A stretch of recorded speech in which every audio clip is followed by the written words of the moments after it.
जिसको संसार वाले छोड़ देते हैं, जिसकी व्यथा या कथा संसार वाले नहीं सुनते हैं, उसकी कथा मैं सुनता हूं।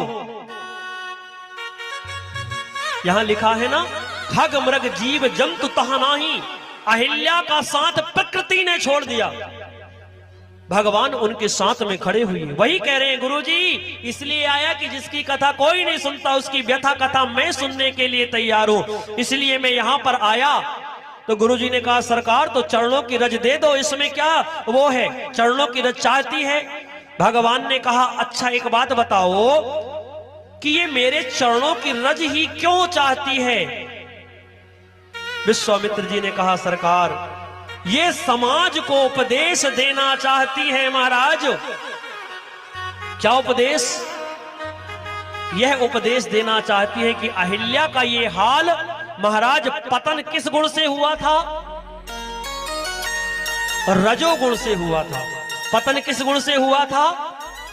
अहिल्या का रजोगुण से हुआ था पतन महाराज। किंतु जिस रजोगुण में से इसका पतन हुआ था वो इस काम से जुड़ी हुई थी महाराज, लेकिन आपके रज के द्वारा काम से रजोगुण जुड़ा हुआ था, और वही रज से, आपके चरणों की उसी रज से इसका उद्धार हो जाएगा, क्योंकि ये रज राम के चरणों से जुड़ी हुई है।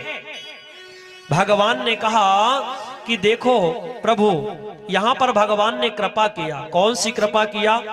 चितब कृपा कर राजीव नैना। भगवान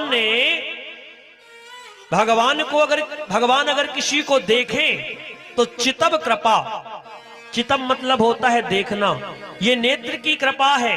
भगवान अगर किसी के बारे में बोले तो ये कौन सी कृपा? ये वाणी की कृपा है। भगवान अगर किसी को स्पर्श करें तो ये कर की कृपा है। और भगवान अगर किसी की कथा को सुने तो ये महाराज ये श्रवण की कृपा है। धन्य है अहिल्या जिन पर भगवान ने एक साथ सब कृपा कर दिया। कथा भी सुन लिया, स्पर्श भी किया, सब कुछ किया ना हमारे प्रभु ने। अच्छा, कैसे किया भगवान ने सब कृपा? सुनो उदाहरण, चौपाई के माध्यम से श्रवण करिए। पूछा मुनि शिला प्रभु देखी, है ना? तो पहला है पूछा मुनि, भगवान ने पूछा कि ये कौन है, तो ये कौन सी कृपा है? वाणी की कृपा है ना?